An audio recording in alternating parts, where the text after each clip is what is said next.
आज का हमारा टॉपिक है मेंस्ट्रुअल साइकिल। एक्चुअल में जो मेंस्ट्रुअल साइकिल चलता है उसकी फेजेस क्या क्या है, क्योंकि अब तक जो हमने पढ़ा वो मेंस्ट्रुअल साइकिल को समझने के लिए वो इंट्रोडक्शन था। जो भी 5-6 लेक्चर हुआ वो सब इंट्रोडक्शन था। एक्चुअल मेंस्ट्रुअल साइकिल आज पढ़ेंगे हम लोग। मैं इसके बारे में कुछ बोलूं उसके पहले मैं आपको एक डायग्राम दिखाता हूं। ये फीमेल रिप्रोडक्टिव ऑर्गन, जैसे कि मैं बोल चुका हूं मेंस्ट्रुअल साइकिल क्या है बोलने पर, किसी फीमेल में हर 28 दिन के अंतराल में अनफर्टिलाइज्ड सेकेंडरी oocyte को यूटेरस में जो इंप्लांट हुआ था उसको बाहर निकालने के लिए यूटेरस की एंडोमेट्रियम का स्ट्रेटम फंक्शन ले जब टूट टूट के ब्लड के रूप में बाहर निकलता है, प्रोसेस क्या कहलाता है? मेंस्ट्रुएशन। क्योंकि अगले महीने फिर होता है तो साइकिल, और हर महीना रिपीट होता रहता है, इसलिए उसको क्या बोलते हो? Menstruation cycle. मेंस्ट्रुअल मतलब ब्लीडिंग होता है, साइकिल मतलब चक्र है। तो ब्लीडिंग का ये चक्र चलते रहता है, हर 28 दिन के अंतराल में रिपीट होते रहता है। ठीक है ना? चलिए, अब ब्लीडिंग होगा कहां से? यूटेरस के एंडोमेट्रियम से। देखिए भाई, ध्यान से देखिएगा, जो भी यहां से क्या हुआ था? ओव्यूलेशन, सेकेंडरी oocyte आया था, ये यहां पर चला गया था। मान लीजिए फर्टिलाइजेशन नहीं हुआ था, क्योंकि फर्टिलाइजेशन होना था एम्पुला में, मान लीजिए नहीं हुआ था वहां पर। ठीक है, ये ठीक, ये फर्टिलाइजेशन नहीं हुआ एम्पुला में तो धीरे धीरे करके यहां से आएगा और यहां पर क्या हो जाएगा? इम्प्लांट हो जाएगा। एंडोमेट्रियम में इम्प्लांट हो गया, एंडोमेट्रियम के स्ट्रेटम फंक्शनले में इम्प्लांट हुआ। मैं बोला कि ओव्यूलेशन हुआ, ओव्यूलेशन से लेकर के यहां पहुंचते तक, यहां से लेकर के यहां पहुंचते तक लगभग 7 डेज का समय लगा। समझ में आया? जबकि इस ओवम का लाइफ साइकिल कितना था? सेकेंडरी oocyte का 1 दिन 24 घंटा। 1 दिन था, उसी 1 दिन में जो भी फर्टिलाइजेशन होना था यहां पर होना था, नहीं हुआ तो अगले आने वाले 6 दिन में यहां पहुंच गया। तो कुल मिला के ओव्यूलेशन के बाद 7 दिन लगे इसको पहुंचने में, इम्प्लांट होने के लिए। जब इम्प्लांट हुआ और 7 दिन तक रुकेगा वो, और कितना दिन? 7 डेज। इसी चीज को याद रखना, कितना कितना दिन हो रहा है ना, ये और 7 दिन रुका। मैं यहां पर डायग्राम में ऐसे बना दे रहा हूं।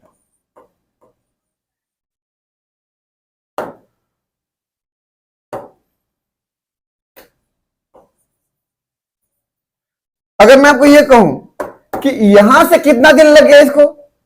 14 दिन। 7 दिन तो पहुंचने में लगा और 7 दिन और रुका रहा, क्योंकि अनफर्टिलाइज था, फर्टिलाइजेशन नहीं हुआ था। तो क्या होगा? अब वो अनफर्टिलाइज सेकेंडरी oocyte इस एंडोमेट्रियम के लेयर को, इस पूरे एंडोमेट्रियम के लेयर को, है ना, इस पूरे लेयर को ब्लड के रूप में ब्रेक कर करके यहां से बाहर निकालते जाएगा, है ना?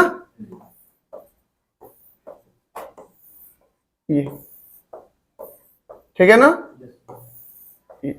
ये जो ब्लीडिंग हो रहा है, इस ब्लीडिंग को ही क्या कहा जाता है? मेंस्ट्रुएशन।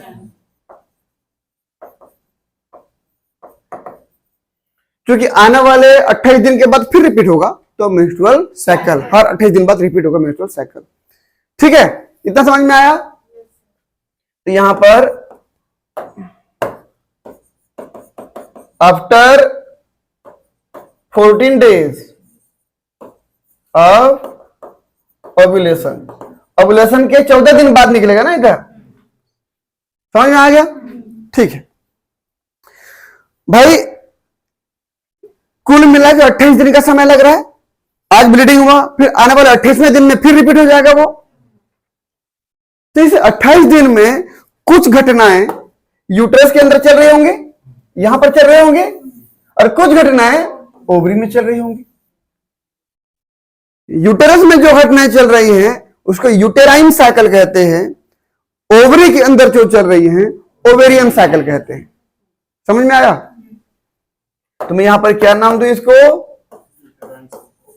यूटेराइन साइकिल, और ओवरी में जो चल रहा है ovarian cycle.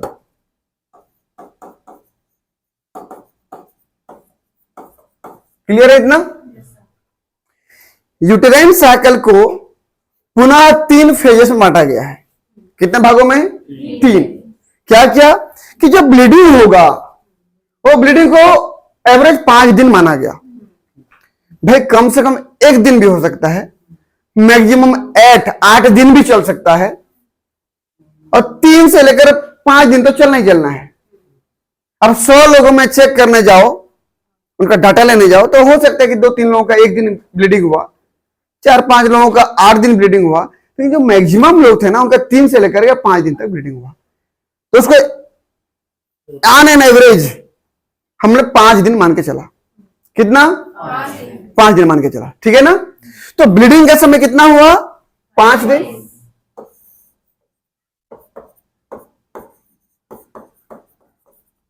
Bleeding phase 5 days. अगर मैं पहले ब्लीडिंग को 0 डे मानता हूं, जिस दिन पहला ब्लीडिंग हुआ वो मेरा शुरुआत वहीं से कर रहा हूं ना, वो 0 था, वो पूरा होगा तो 1 दिन हो जाएगा। समझ में आया ना? तो 0 से 5 दिन होगा कि नहीं बताइए मुझे? समझ में आया? तो ब्लीडिंग का दिन कितना हुआ? 5। ब्लीडिंग होने पर क्या होगा बताइए? अंदर की एंडोमेट्रियम की जो लेयर थी, एंडोमेट्रियम में स्ट्रेटम फंक्शनल की लेयर थी, धीरे धीरे क्या हो जाएगी? पतली हो जाएगी। भाई वहां से ब्लड के रूप में वॉश आउट होते जा रहे हैं ना, बाहर निकलते जा रहे हैं हम। तो एंडोमेट्रियम की लेयर जो ठीक थी थीन हो जाएगी, पतली हो जाएगी। अब क्या होगा? जो लेयर पतला हो चुका है उस लेयर को करना क्या है? बनाना पड़ेगा, प्रिपेयर करना पड़ेगा अगले ओवम के लिए, अगले सेकेंडरी oocyte के लिए। जब अगला सेकेंडरी oocyte आएगा तो उसको जगह देना पड़ेगा ना। तो जो लेयर अभी बाहर चला गया, वॉश आउट हो गया है, उसी लायक वैसा ही फिर बनाना पड़ेगा। इसीलिए आने वाले 9 दिन उसको प्रिपेयर किया जाता है, तो प्रिपेरेटरी फेज कहा जाता है। समझ में आया? कितना दिन? 9 दिन। प्रिपेरेटरी फेज कितना दिन का समय होगा? 9 डेज। 9 डेज कहां से कहां होगा? 6वें नंबर दिन से लेकर के 14वें नंबर दिन तक। समझ में आया ना? अब गिन लो ना जी, 6वें नंबर से 14 डेज तक गिन लेना। 6, 7, 8, 9, 10, 11, 12, 13 और 14। 14 दिन। 6वें से 14वें दिन तक गए तो 9 दिन हुआ कि नहीं टोटल? यही 9 दिन में प्रिपेयर होता है एंडोमेट्रियम की स्ट्रेटम फंक्शन ले, जो डिग्रेड हो गया था नया बनने लगता है, और 9 दिन में पूरा प्रिपेयर हो जाता है। तो क्या बोलेंगे इसको? Preparatory phase. समझ में आया? तो 9 दिन बनने में चला गया, 5 दिन ब्लीडिंग हुआ, 9 दिन बनने में चला गया, कितना दिन हो गया? 14 दिन। जब ये बन जाता है ना, तो उसी जिस दिन ब्लीडिंग हुआ तो वहां से काउंट कर रहे हो ना, हमेशा याद रखना। जिस दिन ब्लीडिंग हुआ हमारा 0 शुरू वाला दिन वही था, वहां से लेकर के 14 दिन तक हमारा यूट्रस कंप्लीटली बन गया, एंडोमेट्रियम का स्ट्रेटम फंक्शन ले कंप्लीटली बन गया। अब इसी 14वें नंबर के दिन में ओव्यूलेशन होगा। बन चुका है ना इधर? ओवरी से सेकेंडरी oocyte फिर निकलेगा, और फिर फैलोपियन ट्यूब से होते हुए फर्टिलाइजेशन हो कि ना हो, आके फिर इंप्लांट होगा। आने में 7 दिन लग जाएंगे इसको। इधर 14 दिन कट चुका है, आएगा फिर इंप्लांट होगा, 7 दिन लगे आने में, और 7 दिन फिर रुकेगा, तो 7 और 7 फिर 14 दिन हो गया। 28 दिन हुआ कि नहीं? कहने का मतलब ये 14 दिन, 5 दिन ब्लीडिंग का, 9 दिन प्रिपरेटरी फेज का प्रिपरेशन करने के बाद 14 दिन हो गया, तो आने वाले 14 दिन तक यूट्रस में क्या चल रहा है बोलने पर यूट्रस को पता है कि अब उधर से ओवम आएगा, इंप्लांट होगा, इसीलिए अब हम वहां पर न्यूट्रिशन निकालते रहते हैं, खाना पीना निकालते रहते हैं, ताकि जो ओवम चाहे सेकेंडरी oocyte हो या चाहे ब्लास्टोसिस्ट हो, जो इंप्लांट होगा उसको न्यूट्रिशन मिलता रहे, खाना पीना की कमी नहीं होना चाहिए। इसलिए वो सिक्रीट करते रहता है, केमिकल निकालते रहता है यूट्रस से, यहां से केमिकल निकलते रहेगा सब, मतलब न्यूट्रिशन, खाना पीना, म्यूसिन, कुछ विटामिन, ये सब निकलते रहेंगे वहां पे, ताकि उसको भोजन मिलता रहे। ये 14 दिन का समय जो सिक्रीशन का समय है उसको सिक्रेटरी फेज कहा गया, क्योंकि सिक्रीशन ग्लैंड से होता है, तो यहां पर पूरा ग्लैंडुलर स्ट्रक्चर बन जाते हैं, ग्लैंड जैसी स्ट्रक्चर बन जाती है। समझ में आ रहा है? ये पूरा ग्लैंड ऐसे ऐसे बन जाता है, समझ रहे हो ना? इसको क्या बोलते हैं? Glandular phase. तो सिक्रेटरी फेज बोलूं या ग्लैंडुलर फेज बोलूं, कितने दिन का समय है? 14 दिन का समय। समझ में आया ना? ये हो गया हम लोगों का सिक्रेटरी फेज या ग्लैंडुलर फेज। कितने दिन का? तो कौन से लेकर कौन से दिन? 15वें नंबर दी, 14 दिन लेकर के नहीं था, 15 डे से लेकर के 28वें दिन तक का समय है। ये यहां से कितने दिन हो जाएगा? ये 14 दिन होगा, 14 डेज। तो ये 28 दिन का समय यूट्रस में कौन कौन से फेजेस में गुजरा? 5 दिन ब्लीडिंग में, 9 दिन प्रिपरेशन में, 14 दिन सिक्रेशन में, कुल मिला के 28 दिन का समय यूट्रस का कंप्लीट हुआ।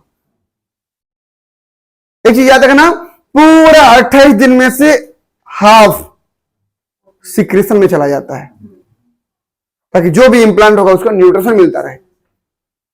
समझ में आया? ठीक।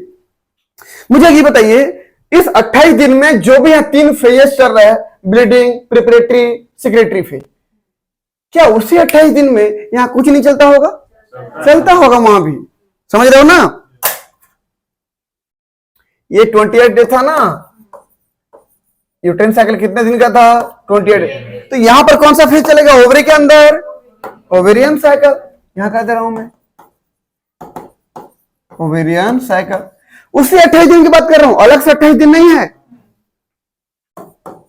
28 डेज में 2 फेज चलेंगी। पहला फेज क्या होगा? ध्यान से देखिएगा, यहां पर क्या था बताइए मुझे? हाँ, यहां पर सेकेंडरी फेज था, फॉलिकल था ना, यहां पर फॉलिकल था, देखो ये फॉलिकल था। अब यहां से ओव्यूलेशन होने के बाद कार्पस ल्यूटियम, याद है ना? ये कार्पस ल्यूटियम। तो सेकेंडरी उस साइड इसके अंदर था, फॉलिकल था, फॉलिकल तो सेकेंडरी साइड निकलने के बाद कार्पस ल्यूटियम। तो इसका मतलब ये हुआ कि जब ये निकल जाता है तो सेकेंडरी से निकल जाने के बाद इधर कार्पस ल्यूटियम बचा। इसका मतलब अब जब तक ओव्यूलेशन नहीं हुआ है तब तक फॉलिकल था। पहला ब्लीडिंग जिस दिन होता है बोला था इधर से, उसके 14वें नंबर दिन में ओव्यूलेशन होता है। तो ये पहले ब्लीडिंग है, 14वें नंबर दिन में ओव्यूलेशन हो रहा है ना। जब 14वें नंबर दिन में ओव्यूलेशन हो रहा है तो उसके पहले के जो 14 दिन हैं, ओव्यूलेशन के पहले के जो 14 दिन हैं वो प्री ओव्यूलेटरी फेज, ओव्यूलेशन के पहले के 14 दिन। समझ में आया? और लिख दो, चलिए क्या बोलूंगा मैं इसको? Pre ovulatory phase. कितना दिन हो जाएगा? 0 से 14 डे। समझ में आया ना? ओव्यूलेशन होने के बाद अगला 14 दिन पोस्ट ओव्यूलेटरी फेज। समझ में आया? क्या हो जाएगा? Post ovulatory phase. बताओ, 15 से लेकर के 28 दिन। तो ये 14 दिन का समय हुआ और ये भी 14 दिन का समय हुआ। समझ में आया ना? मैं दूसरा नाम भी दे सकता हूं इसको, इस प्री ओव्यूलेटरी फेज को और भी दूसरे नाम से मैं संबोधित कर सकता हूं। क्या बोल सकता हूं? क्योंकि जब यहां पर ओव्यूलेशन हो रहा है तो उसके पहले का प्री ओव्यूलेटरी फेज था, तब तक फॉलिकल चल रहा था ना, फॉलिकुलर साइकिल था वो। क्या कहलाएगा? Follicular cycle.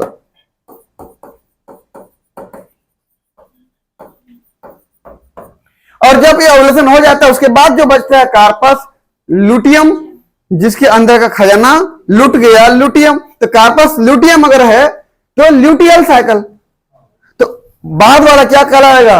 Luteal cycle, luteal cycle. तो जिस 28 दिन की आप बात कर रहे हो वहां पर यूट्रस में 3 फेजेस चल रही हैं।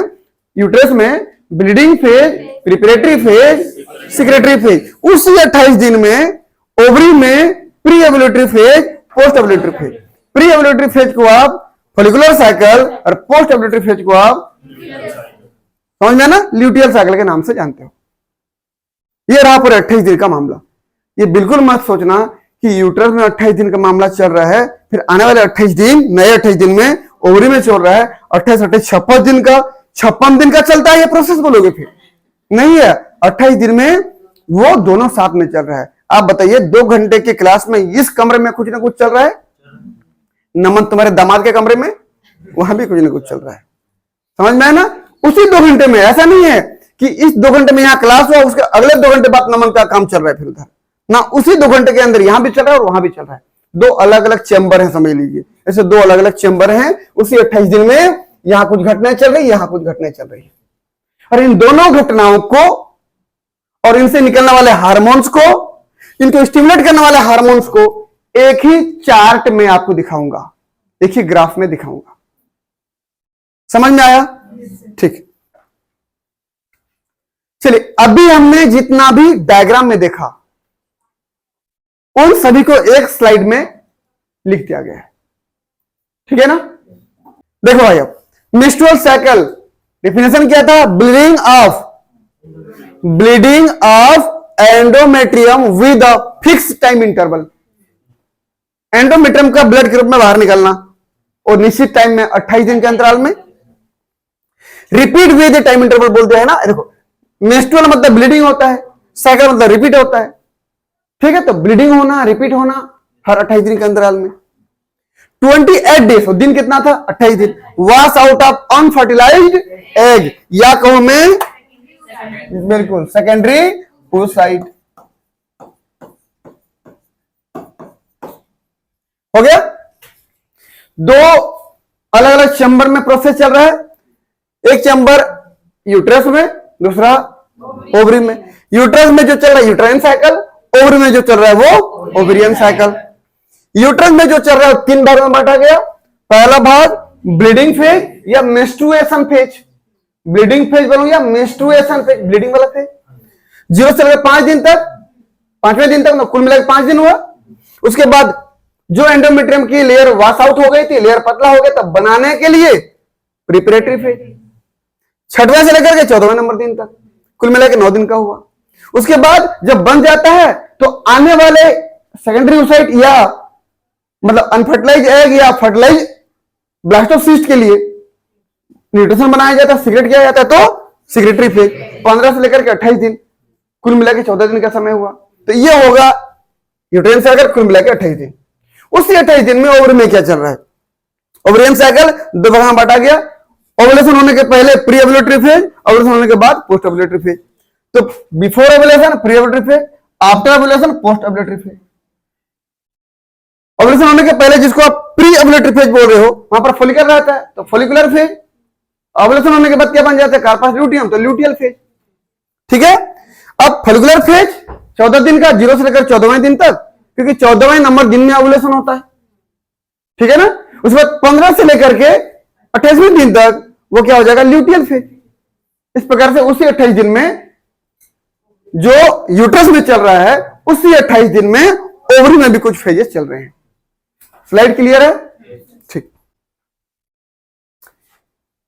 मेंस्ट्रुअल साइकिल का सबसे इंपॉर्टेंट स्लाइड यही है। अगर आप सब जानते हो लेकिन इस स्लाइड के बारे में नहीं पढ़े हो, मतलब आपने मेंस्ट्रुअल साइकिल अभी तक समझा ही नहीं। समझ में आया? तो मेंस्ट्रुअल साइकिल में क्या क्या टॉपिक्स को जानना बहुत जरूरी था। सबसे पहला तो यूटेरस, दूसरा ओवरी, तीसरा ये कि ओवरी से निकलने वाला हार्मोन, और चौथा ये ओवरी से जो हार्मोन निकलेगा उसको स्टिमुलेट करने वाले हार्मोन, एंटीरियर पिट्यूटरी वाले हार्मोन, LH और FSH। तो ये चार चीजों को हमने एक ही स्लाइड में डाल दिया है, और क्वेश्चन आपको एग्जाम में यहीं से पूछेगा। ठीक है, अब ध्यान से देखिए, ये जो डायग्राम आपको दिख रहा है इतना नीचे वाला ना, ये यूटेरस का चलने वाला साइकिल था, तो इसको क्या बोल दिया गया, यूटेराइन साइकिल। ये उसके ऊपर में जो दिखाया गया इतना डायग्राम, ये ओवरी के अंदर चलने वाला साइकिल था, ये ओवेरियन साइकिल। ठीक है, उसके ऊपर में ओवरी से निकलने वाला हार्मोन था, तो ओवेरियन हार्मोन। ये उसके ऊपर में ओवरी के हार्मोन को निकालने के लिए स्टिमुलेट करने वाले हार्मोन, गोनेडोट्रोपिन हार्मोन, जो कि एंटीरियर पिट्यूटरी से निकलते हैं, वो ये वाले। समझ में आया? एक एक करके स्टार्ट करते हैं। सबसे पहला, आप एक ऐसे घटना को दिमाग में डालिए कि किसी फीमेल में आज ब्लीडिंग का पहला डे है, आज स्टार्ट हुआ, फर्स्ट ब्लीडिंग है, तो ये हो गया, यहां ब्लीडिंग का स्टार्ट हुआ, यूट्रस में है ना, यूट्रस का एंडोमेट्रियम वॉश आउट होगा, एंडोमेट्रियम का स्ट्रेटम फंक्शन ले। ध्यान से देखिए, ये नीचे वाला जो मोटा लेयर दिख रहा है ना, ये स्ट्रेटम बेसले है, ऊपर वाला जो इतना दिख रहा है ना, ये स्ट्रेटम फंक्शन ले। बेसले में कोई फर्क पड़ रहा है क्या? नहीं पड़ रहा है, जो भी मोटा या पतला हो रहा है वो फंक्शन ले। तो आप इमेजिन करिए कि किसी लेडीज का पहला ब्लीडिंग वाला डे है, सबसे फर्स्ट डे, थोड़ा सा ब्लीडिंग होगा, तो एंडोमेट्रियम की स्ट्रेटम फंक्शन ले थोड़ा सा वॉश आउट हो जाएगा। ये इतनी थिकनिंग थी ना, इतना थिकनिंग था स्ट्रेटम फंक्शन ले का, ये दिख रहा है ना, ये तो जैसे थोड़ा सा ब्लीडिंग होगा, थोड़ा सा नीचे हो जाएगा, ये भाई वहां से निकल गया थोड़ा सा, एक दिन, 2 दिन, 3 दिन, 4 दिन, 5 दिन में इतना पूरा स्ट्रेटम फंक्शन ले क्या हो गया, वॉश आउट। तो ये स्ट्रेटम फंक्शन ले वॉश आउट हो गया। तो 0 से लेकर 5 दिन तक क्या फेज कहलाएगा, ब्लीडिंग फेज या मेंस्ट्रुएशन फेज कहलाएगा। कितने दिन का समय होगा, 5 दिन का समय, जिसमें कौन वॉश आउट होगा, स्ट्रेटम फंक्शन ले वॉश आउट होगा ब्लीडिंग ग्रुप में। ये समझ में आया? 5 दिन होने के बाद चूंकि पूरा स्ट्रेटम फंक्शन ले गायब हो चुका है, अब बनना भी तो पड़ेगा उसको। बनने के लिए कितना दिन का समय, 9 दिन का समय लगेगा, मतलब 6वें से लेकर के 14वें दिन तक। तो ये 5वां खत्म हो गया, 6वां शुरू हो जाएगा, यहां से 6वें से लेकर के 14वें नंबर दिन तक दिख रहा है ना आपको, ये धीरे धीरे धीरे धीरे धीरे धीरे बनना शुरू होगा। भाई याद रखना, हमेशा बिगाड़ने के लिए जल्दी कम समय में हो जाता है, किसी भी चीज को बिगाड़ना है तुरंत हो जाता है, बनाओगे समय लगता है। किसी घर को उजाड़ना 1 दिन में आया, ऐसे ऐसे कर दिया, हमारा छोटा हाथी JCB जो बोलते हो, गिर गया घर, उसी को बनाओ, क्या 2 घंटे बना लोगे? नहीं, कम से कम 1 महीना तो लगेगा। तो हमेशा डिग्रेड करने के लिए जल्दी हो जाता है, लेकिन उसको बनाने के लिए समय लगता है। तो बिगाड़ने के लिए 5 दिन का समय था और बनाने के लिए 9 दिन का समय। तो यहां से लेकर यहां तक धीरे धीरे बनाया गया, तो बन रहा है ना, ये बनते जा रहा है, बनते जा रहा है। स्ट्रेटम फंक्शन यहां तक बन गया, बन तो गया, पूरा प्रिपेयर हो गया। तो हमें क्या बोला उसको, प्रिपरेटिव है, 9 दिन का समय, 6वें से लेकर के 14वें दिन तक का। बनने के बाद क्या वो अभी इंप्लांट करने के लायक हुआ है? नहीं हुआ है। वो न्यूट्रिशन निकालेगा, आप ग्लैंडुलर होगा, समझ में है ना, हाईली वेस्कुलराइज्ड होगा, बहुत ज्यादा ब्लड वेसल्स बनेंगी, न्यूट्रिशन निकालेगा, म्यूसिन, म्यूकस सब निकालेंगे वहां से। तो जब ये निकाला जाएगा तो उसको क्या बोलूंगा, ये पूरा ग्लैंडुलर दिख रहा है, देखो तो ऐसे ऐसे ये पूरा दिख रहा है, हाईली वेस्कुलराइज्ड और ग्लैंडुलर हो गया। इसीलिए वो सब करने में उसको लगभग 14 दिन का समय लग जाता है। 15वें नंबर दिन से लेकर के 28वें नंबर दिन तक वो केमिकल सीक्रेट कर रहा होता है, हाईली वेस्कुलराइज हो रहा होता है, ताकि जो भी इंप्लांट हुआ है उसको अच्छे से न्यूट्रिशन प्रोवाइड कर सके। क्या बोला इसलिए उसको सीक्रेटरी फेज। तो यहां बन तो गया था, इसके बाद ग्लैंडुलर दिख रहा है ना ऐसे आपको, ये पूरा यहां तक का समय क्या था, सीक्रेटरी फेज या ग्लैंडुलर फेज 14 दिन का। यहां से लेकर यहां तक पूरा क्या है, सीक्रेटरी फेज या ग्लैंडुलर फेज। कौन से नंबर से, 15वें नंबर दिन से लेकर के 15वें नंबर दिन से लेकर के 28वें नंबर दिन तक, ये 14 दिन का जो समय क्या हो गया, सीक्रेटरी फेज या ग्लैंडुलर फेज। समझ में आया? ठीक है, अभी ऊपर वाला भूल जाओ क्या चल रहा है। ये अगर मैं बोलूं यहां से 0 से लेकर 28 दिन पूरा हो गया कि नहीं? हो गया ना। अगला महीना फिर रिपीट, फिर 5 दिन ब्लीडिंग का समय, तो ये नेक्स्ट साइकिल स्टार्ट हो गया इधर। तो ये पूरा नेक्स्ट साइकिल, अगला साइकिल, आपको एक साइकिल यहां तक पूरा होता है, वहां से नेक्स्ट साइकिल स्टार्ट हो जाता है। क्लियर? चलिए, ये यूटेराइन साइकिल में किसी को दिक्कत है कहीं पर? 5 दिन ब्लीडिंग, 9 दिन प्रिपरेटरी और 14 दिन सिक्रेटरी या ग्लैंडुलर फेज। ब्लीडिंग फेज को मेंस्ट्रुअल फेज भी कहा जाता है, ठीक है ना। अब आते हैं उसी 28 दिन में ओवरी के अंदर क्या चल रहा है। तो ओवरी के अंदर ओवेरियन साइकिल, मैं बोला था जिस दिन ब्लीडिंग होता है ना, ब्लीडिंग के जस्ट 14वें नंबर दिन में ओवुलेशन होता है। तो यहां से लेकर के यहां तक 14वें नंबर दिन हुआ। इधर डेट बताया गया है ना, ये 1 2 3 4 5 6 7 8 करके पूरा दिन यहां 28 दिन तक बताया गया है, ठीक है ना। इधर वाला डे है, इधर वाला इवेंट्स है, ठीक है ना। एक्स एक्सिस में डे बताया गया है और वाई एक्सिस में इवेंट्स बताया गया है। तो यूट्राइन का साइकिल का इवेंट बता दिया हमने, अब ओवेरियन साइकिल का इवेंट बता रहे हैं। तो मैं बोला जिस दिन पहला ब्लीडिंग हुआ उसके 14वें नंबर दिन में क्या होता है? ओवुलेशन होता है। मुझे ये बताइए, इसके पहले प्राइमरी फॉलिकल, ओवरी के अंदर primary follicle, secondary follicle, tertiary follicle, quaternary follicle में ग्रेफियन फॉलिकल, जिसको मैच्योर फॉलिकल बोलते हो, वो 14वें नंबर दिन में आएगा। एलएच की मात्रा बढ़ती है तो ओवुलेशन होता है। जब ओवुलेशन हुआ, ओवरी से निकल गया सेकेंडरी oocyte। ये क्या निकला बताओ तो? सेकेंडरी oocyte निकल गया। सेकेंडरी oocyte यूटेरस के एंडोमेट्रियम तक पहुंचने के लिए कितना दिन का समय लगाएगा? 7 दिन का। अब बताइए भाई, यहां से लेकर यहां तक 14 दिन का समय है, उसके बीच 7 दिन ही तो होगा ना, समझ रहे हो कि यहां से यहां तक 14 दिन है।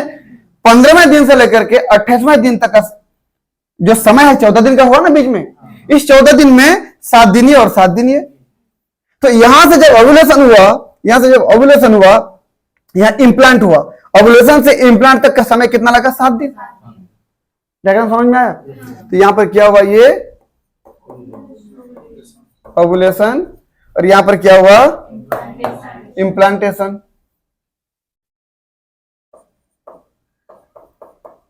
इंप्लांटेशन, ठीक है ना। इसी बीच में 7 दिन का समय लगा। क्लियर है कि नहीं बताओ? ये ओवुलेशन ये हुआ, इंप्लांटेशन नहीं हुआ, 7 दिन का समय लगा। क्लियर है? जब इसका ओवुलेशन हो गया ग्रेफियन फॉलिकल का या क्वाटरनरी फॉलिकल का या मैच्योर फॉलिकल का, उसके बाद भूत बंगला बचा, उसके अंदर का खजाना लूट गया, तो कार्पस ल्यूटियम। तो कार्पस ल्यूटियम के अंदर थोड़ा बहुत ब्लड भी भरे होते हैं, क्लोटेड ब्लड रहते हैं थोड़ा सा। ये कार्पस ल्यूटियम अब कहां पे? ओवरी में है। कब तक रहेगा? 14 दिन। बनने के बाद 14 दिन तक। अगर फर्टिलाइजेशन नहीं हुआ तो अगले 14 दिन तक रहेगा, फिर धीरे धीरे खत्म हो जाएगा। अगर फर्टिलाइजेशन हो गया, जो ओवुलेशन हुआ था, ओवुलेशन होने के बाद वो जब फिम्बरी, इनफंडिबुलम, एम्पुला, स्थमस, मतलब फैलोपियन ट्यूब में जब गया सेकेंडरी oocyte, फर्टिलाइजेशन अगर हो गया तो आगे इंप्लांट हो जाएगा फिर अगर आने वाले 7 दिन में। लेकिन अब 9 महीने टिकेगा। उस 9 महीने तक कौन रहेगा? ओवरी के अंदर कार्पस ल्यूटियम।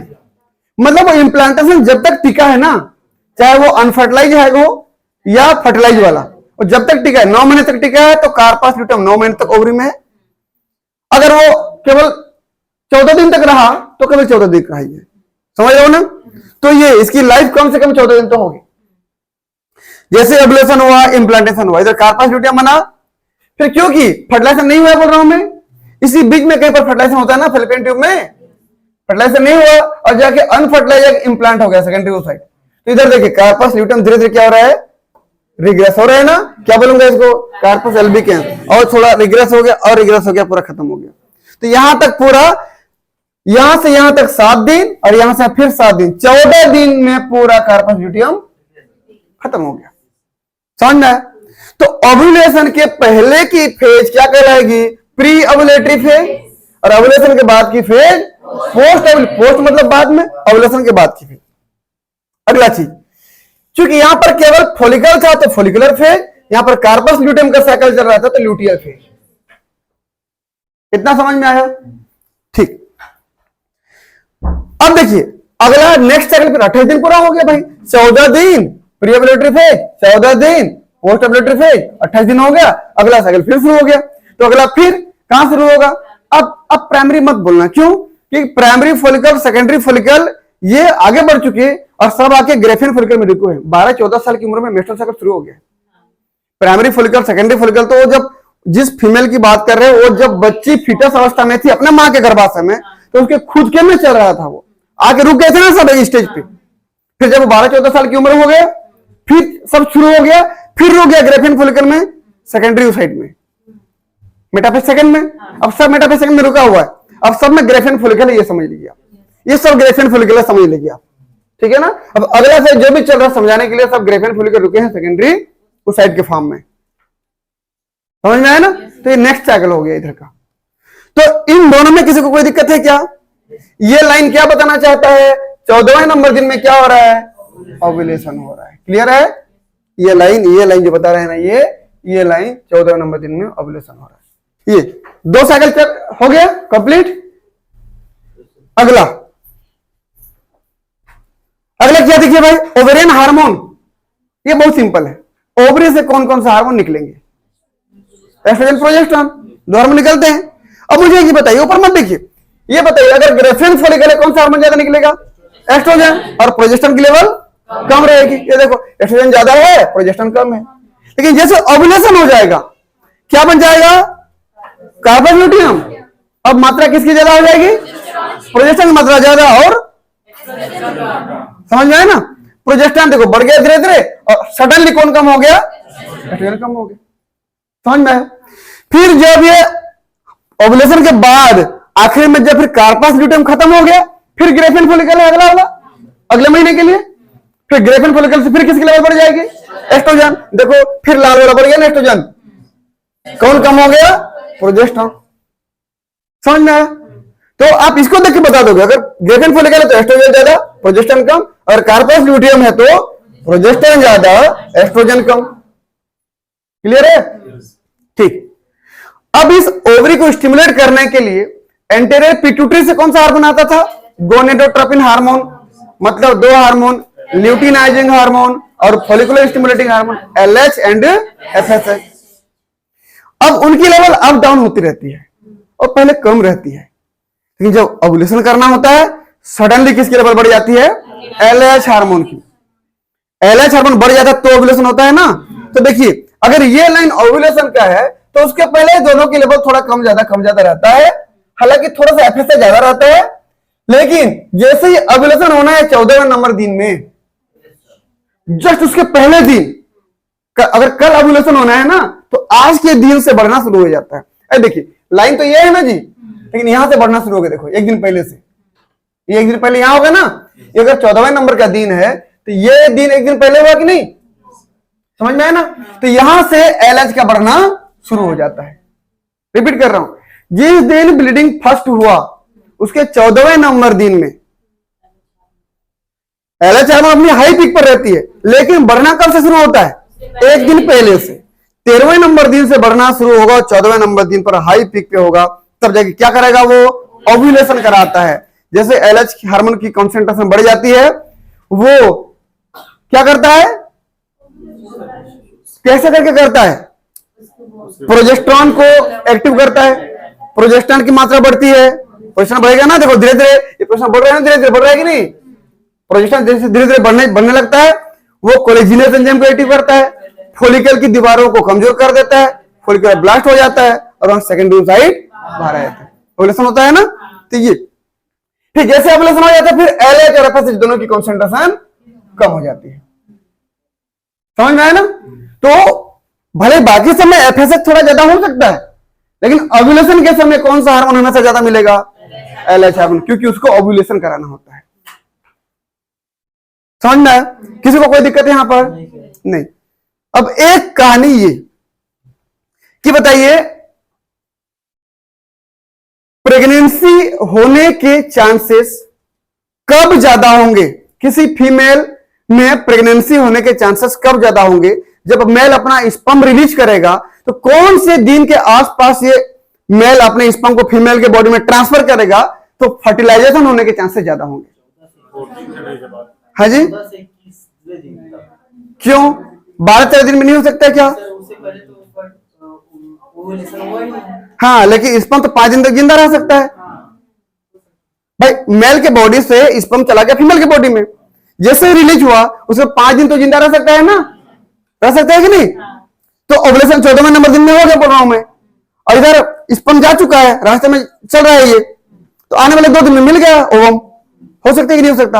हो सकता है, बिल्कुल हो सकता है। 14वें नंबर दिन में यदि ओवुलेशन हो रहा है ना, तो उसके 1-2 दिन पहले भी यदि स्पर्म को रिलीज कर दिया गया है तो फर्टिलाइजेशन होने के चांसेस हैं ना। तुम 14 से आगे 21 बोल रहे हो ना, मैं 14 दिन के पहले भी 1-2 दिन पहले यदि स्पर्म को रिलीज कर दिया गया है तो भी फर्टिलाइजेशन होने के चांसेस हैं। नहीं समझ में आया? 14 से 21 दिन के बीच में होगा ऐसा बोल रहा हूं सर। नहीं होगा ना, मैं वही तो बोल रहा हूं। था मैं बोला कि सुनो ध्यान से, एक फीमेल में सब प्रोसेस मेंस्ट्रुअल साइकिल चल रहा है, मैं बोला 14वें नंबर दिन में ओवुलेशन होगा। पहला ब्लीडिंग याद रखना, लेकिन ना पहला ब्लीडिंग को काउंट करना है, पहले ब्लीडिंग के 14वें नंबर दिन को याद रखना है, उन दिन में ओवुलेशन होगा ठीक से। मैं बोला मेल ने उसी फीमेल के बॉडी में स्पर्म को 13वें नंबर दिन में इजैकुलेट कर दिया, स्पर्म को रिलीज कर दिया, ये स्पर्म तो जाएगा जाएगा, यहां तक पहुंचते पहुंचते जाएगा। मुझे ये बताइए स्पर्म क्या मर जाएगा तब तक? 5 दिन आगे जिंदा रहने वाला है ना ये स्पर्म, जाएगा 5-6 घंटा कैपेसिटेशन ऐसे कर करके टाइम करते करते वहां तक पहुंचेगा, आने वाले अगले दिन में यहां से ओवुलेशन होगा। अभी तो 13वें दिन की बात कर रहे हैं ना तुम लोग, 14वें दिन में ओवुलेशन होगा, फिर 1 दिन में पहुंच जाएगा वहां तक, फैलोपियन ट्यूब तक। यहां इंप्लांट होने के लिए 7 दिन लगते हैं भाई, वहां पहुंचते तक 1 दिन के अंदर होना है जो होना है। तो इधर तो स्पर्म तो वेट कर रहा था ना उधर, तो ये ओवा जाएगा, फर्टिलाइजेशन होगा कि नहीं होगा? हो सकता है, बिल्कुल हो सकता है। समझ में आया? मैं तो बोल रहा हूं कि 2-3 दिन पहले भी यदि मेल ने अपने स्पर्म को फीमेल के वेजाना में रिलीज कर दिया है और सही समय पर यदि ओवुलेशन होता है तो भी क्या हो जाएगा? फर्टिलाइजेशन, क्योंकि स्पर्म को 4-5 दिन जिंदा रह सकता है भाई वहां पर, तो 4-5 दिन तो वेट कर सकता है ना। समझ में आया ना? लेकिन मैं अगर ये बोलूं कि यदि मेल ने स्पर्म को कब रिलीज किया बोलने पर 6वें नंबर दिन में, ब्लीडिंग के 6वें नंबर दिन में, फर्टिलाइज होने के चांसेस हैं? नहीं, क्योंकि अगर 6वें नंबर दिन में रिलीज कर दिया गया, मैक्सिमम 5 दिन जिंदा रहेगा, तो 6, 7, 8, 9, 10, ब्लीडिंग के 10वें नंबर दिन तक वो सारे स्पर्म खत्म हो जाएंगे। और ओवुलेशन हो रहा है कब? 14वें नंबर दिन में, तब तो स्पर्म है ही नहीं। कुल मिला के स्पर्म और ओवम लाइव कंडीशन में मिलने चाहिए। समझ में आया ना? तो मेल कब स्पर्म रिलीज करे? ओवुलेशन के 2-3-4 दिन पहले, 2-3 दिन पहले तो रिलीज करते तो भी हो जाएगा, या ओवुलेशन के 1-8 दिन बाद, समझ रहे हो ना, रिलीज करे तो भी हो जाएगा। क्योंकि ज्यादा दिन अगर करेंगे तो ओवा ही डेथ हो जाएगा ना। ओवा 14वें नंबर दिन में ओवुलेशन हो रहा है तो 1 दिन तक जिंदा रहेगा, उसके बाद तो खत्म ही हो गया ना, डेथ हो गया। समझ में आया ना? तो यदि किसी का हार्मोनल फंक्शन इम्बैलेंस हो गया है, ऊपर नीचे हो गया, फिर उसके कारण हम नहीं कह सकते सब सही सही चल रहा है। ब्लीडिंग के फर्स्ट डे के जस्ट 14वें नंबर दिन में यदि ओवुलेशन हो रहा है तो ये मैं जो बोल रहा हूं ये लागू होगा। तो यदि फर्टिलाइजेशन होना है या प्रेगनेंसी लेना है तो ये जो रिलेशनशिप है वो कब हो?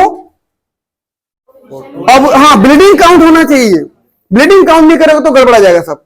ब्लीडिंग काउंट के 14वें नंबर दिन के आसपास यदि रिलेशन होता है, मेल अपने स्पर्म को फीमेल की बॉडी में ट्रांसफर करता है, तो फर्टिलाइजेशन होने के चांसेस बहुत ही ज्यादा है, यदि फीमेल के बॉडी में सही समय पर ओवुलेशन होता है तो। तो आजकल के मामले में जिस प्रकार के fast food, road side food खाना खा रहे हैं, उसकी वजह से मेंस्ट्रुअल साइकिल आगे पीछे हो रहा है। अब बहुत ज्यादा केसेस हैं ऐसे। 28 दिन में, मैं तो बोल रहा हूं किसी का 28 दिन में एग्जैक्ट नहीं हो रहा होगा, 1-2 दिन आगे 1-2 दिन पीछे, समझ रहे हो ना? तो ये सब किसकी वजह से? हमारे खान पान, दिनचर्या, हमारे फूड इंटेक के हैबिट पर पूरा डिपेंड कर रहा है। समझ में आ रहा है ना? और इसीलिए आजकल देख रहे हैं मिसकैरेज भी बहुत ज्यादा हो रहा है। ठीक है ना? किसी को किसी प्रकार का कोई दिक्कत है क्या यहां पर? ये ओवुलेशन का समय है, इसको याद रखना। ठीक है, चलिए हमारे पास जो ये मेंस्ट्रुअल साइकिल का जो ये डायग्राम था, ग्राफ था, इस ग्राफ में आपको देख के ये बताना है कि मैं यदि आपको ये बोलूं कि कहीं पर प्रिपरेटरी फेज जब चल रहा है, स्टेटम फंक्शन लेके लेयर बन रहा है, तो बनाने के लिए एस्ट्रोजन की प्रोजेस्टेरॉन यहां पर कौन काम में आता है? एस्ट्रोजन काम में आएगा, ऊपर ज्यादा देखो ये बनाने में काम में आता है। लेकिन यदि हाईली वेस्कुलराइज करना है तो कौन काम आएगा? देखिए कौन बढ़ गया, ये प्रोजेस्टेरॉन बढ़ गया। लेकिन फिर ब्लीडिंग कराना है, फिर एस्ट्रोजन। समझ में आया? तो ये बताना था मुझे। और यहां पर जब ओव्यूलेशन होता है कौन सा हार्मोन ज्यादा? LH और FSH कम। बाकी समय अप डाउन चलते रहते हैं, उनकी लेवल ही कम रहती है। देखो ओव्यूलेशन के समय बस दोनों की लेवल बढ़ जाती है, उनमें सबसे ज्यादा किसका होता है? LH हार्मोन का। ठीक है।